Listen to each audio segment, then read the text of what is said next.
other one? Huh? You other one? Alright, so we're going to talk about hydraulic piston pumps or actual radial pumps. There are hydraulic steering wheel pumps we use in the boat shaft. Have we all replaced one before? Yes. Yeah.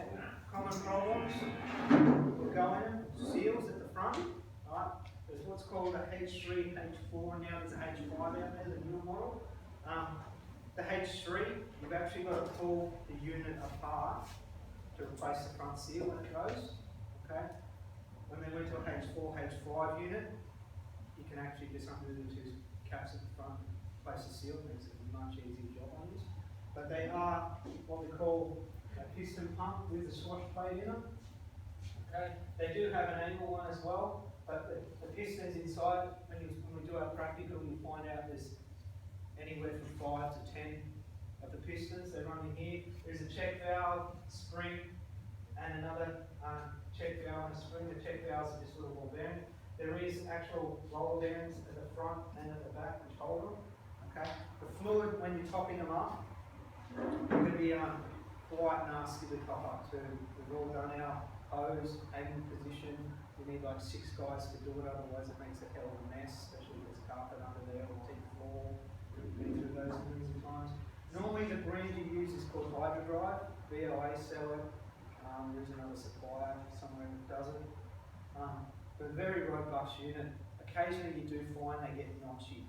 Okay, that's when the actual swash plate itself, which is this part inside, is getting a deep groove in it, and it gets where the little balls at the front of the little 100 piston pumps and you start bouncing around your swash plate. You get like that clip. Yeah, you get that clip, it starts going click, click, click, click, which you probably find half of these don't do.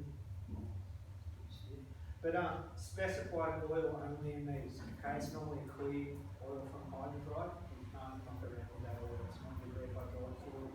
It's actual steering fluid. It's very clear, somewhat yellowish. Very thin oil. Yeah, you can with these systems too. They have it so it's under pressure sometimes. Okay, so it's a sealed unit here. You'll have a can mounted somewhere in the engine bay of the boat, and that canister itself is under 40 psi pressure. So if it's that kind of system, you've got actually, if you're replacing anything, helm wise, line wise, or ram, steering ram at the back of the boat, you've got to go in, depressurize the system, which is like a valve, like a car valve.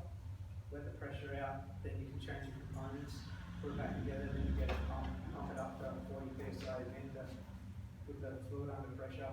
And then it's just a matter of left and right turns to clear all the oil out of the steam system, all the air out, I should say. Right? But be careful when it's under pressure. 40 psi is like your car tyre. So if you just crack a line somewhere, it's going to rock it out until all that pressure comes out of the can. And normally you're going to end up with 4 or 5 litres of oil going out of these lines, which is pretty hard to put back together once you crack it all apart. So if it is a pressurised one, be very careful. The canister, the pressure canister itself, that's normally stashed in the worst spot of the boat. Okay, so very hard to get to. Normally, on the good setups, it's got a gauge on top which tells you your pressure in it. Okay, make sure the gauge works properly. 90% of the time, if you're going to be replacing anything with a canister, you replace the gauge as well because they always bug out. So a pretty good system. I used to do a lot of these systems. So as we rotate it around, okay. These are pistons here move with a swash plate. This one is actually a turning swash plate. It's not a fixed swash plate that we can adjust. We do say they're a radial axle or bed axle. Piston pumps are positive displacement pumps, of course. And as I've mentioned before, it's the angle of this swash plate here, which is very crucial the way they work. Determines the stroke of the piston pumps. Fixed ones, angle of the fixed pump displacement or output. The variance of the swash plate varies the output displacement of the pump itself. There's a few moving parts inside, but they're not too outlandish or crazy. They look like this, but they do wear out. The steering wheel goes on the front drive shaft part here. And this wash plate on this model is molded through, and we're actually turning your piston housing on this model. Okay, so some models this will spin, the slosh plate, on other models of actual radial pumps, it's your actual pistons will come around. These pistons like to stick in here after many years, the boat owners will less. Right, so they do jam up. When they do jam, they'll just lock it up. Okay, the steering wheel will go, but bang, it'll start working again. But if you get into that problem, you need to replace it or rebuild it. They used to be cheap enough that you could rebuild them. Nowadays, they're getting to be a throwaway item, really. Once you have too many problems, away they go. But there is good seal kit you can get from them, because 90% of the time it's just that front seal leaking, because it's the most exposed part up in the fly bridge or something like that. And you can rebuild them that way. But as I said, bleeding them, you've got to put a connector, a fitting into them, a hose, funnel. Some of them holds it up high, or you hang it, and you keep topping it up. Someone's going left and right. And then someone down in the rear on the steering ramp, when you go left and hold it left, he opens the left side of the ramp, air and fluid comes out, and vice versa, it's all put out. They use a lot of these boats. There's absolutely a lot of these pumps. Yeah, there is machines out there where they vacuum it. You can do it with one person. Yeah. What do they call them? Power purge tool. A power purge tool or a vacuum purge tool, yeah, they're very, very good. You can get it with bleeding anything basically if you want to use systems. Yeah, that works really well. They do have roller bearings in here and here. We put roller bearings in the front and rear of these to take the load, okay? Because we've got loads this way in the shaft and loads this way. Right? So a roller bearing, like in our trailers, when we do trailers, it takes actual and radial load. That's why we use a tapered roller bearing. That way we can shim it up and push it and force it into the back one. And the front one can control up and down. The back one controls your preload. Okay, so some of them, when we get them apart, they'll have shims up in here, right, and that controls your shaft shim you put on them. They do have drain points, some of them, and of course you're in and you're out. When you're pulling these out of the boat, you don't want to mix these two lines up, yeah? Because otherwise what's going to happen? You're going to go left when you want to go right, or you're going to go forward when you go start. Right? So you're going to happen, don't mess it up. Don't have it right. Yeah, that must be mine. Yeah. Fucking wood. Really down to the helm. Unwilling to get oil over your face. Yeah. Yeah, no, they're down there already, so. Sometimes the hub itself, with the piston housing, it's on a shaft here, and if it does jam up, you can damage the spines inside. But most of the ones that we use now, it's just one fixed shaft and hub unit itself. The actual spline, these plates here can be replaced in a service kit. It's just a big ring. Okay, when we get them apart, I'll show you the ring. And some are a different make where it's not rotating, it's fixed. And this here is just fins extended out, which hold just a ring in place. So it's not one big solid piece. It's sort of fins will come out, which just hold the ring, and that's what the piston and balls and springs run on to give you pressure. So every time one comes around, it's pressing down harder and harder and harder, forcing you to fill it out through your check valves, of course. They're just a check valve in these is just a one-way valve. Okay. Here there is bed types.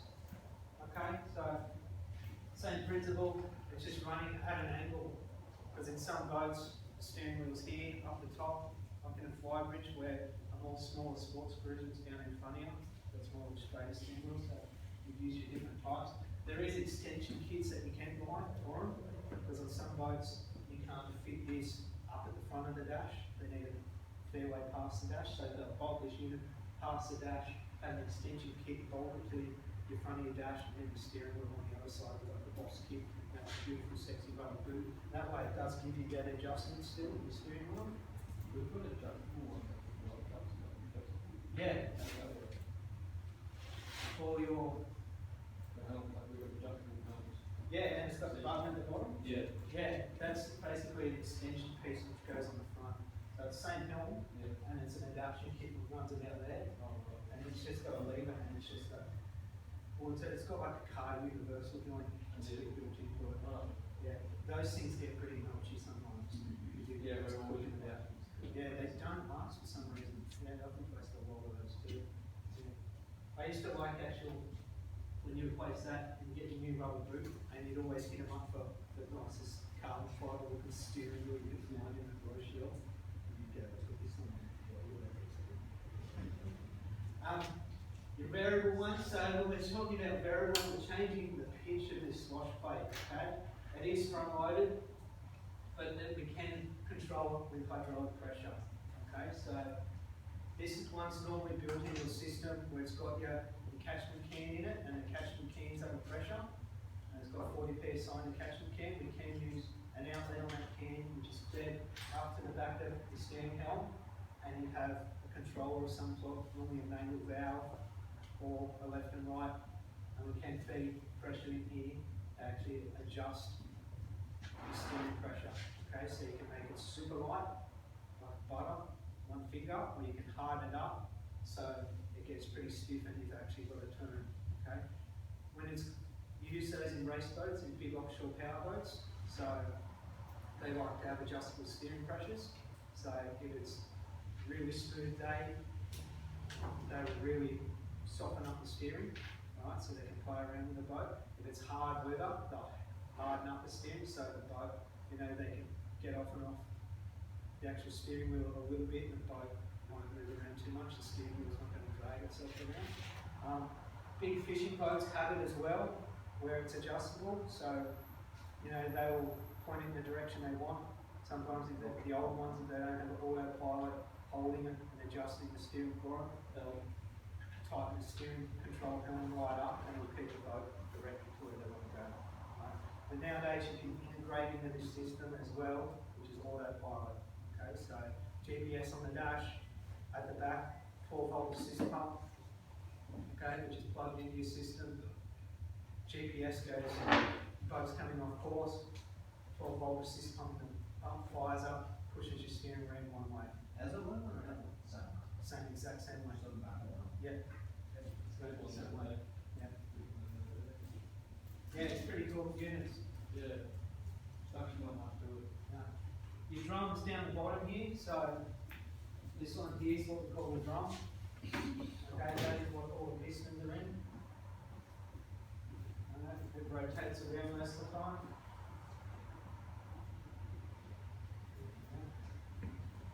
I'll just pause for a sec. I'll go get you a 12-volt assist pump so you know what it's like.